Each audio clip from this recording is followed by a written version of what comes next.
បងប្អូនខ្ញុំមកកំពង់ឆ្នាំnămពីត្រីច្រើន lot of dry fish right មានត្រីច្រើនណាស់បងប្អូនត្រីទលេខេត្តកំពង់ឆ្នាំងយើងហ្នឹងគេដើរខេត្តយើងនៅជាប់ទលេថៃទៅស្រស់ស្រស់ថៃគាត់យកមកធ្វើនេះថៃរបស់ចេម៉ៃយកមកធ្វើទៅថៃស្រស់ស្រស់ហើយបងប្អូនសម្រាប់បងប្អូនដែលមានតម្រូវការថាកំងទៅភ្នំពេញឬទៅ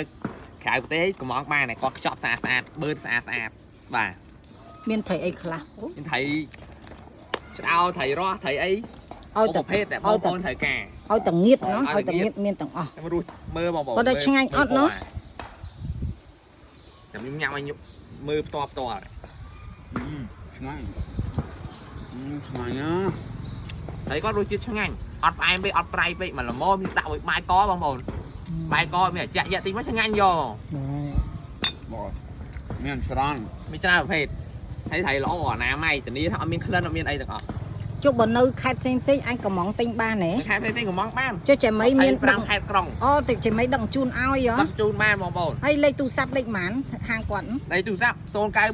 411 221ហើយ097 74 11 22 1 wow yeah ត្រីបងប្អូន I like this one what ត្រីនេះគេត្រីកាត្រីកាត្រីងៀតបងប្អូនសាច់ឡើងថ្លាណោះសាច់ឡើងថ្លា and pure river fish ទៅត្រីទលេសុតខេត្តកំពង់ឆ្នាំងយើងហ្នឹងអូខេអរគុណច្រើនបងប្អូន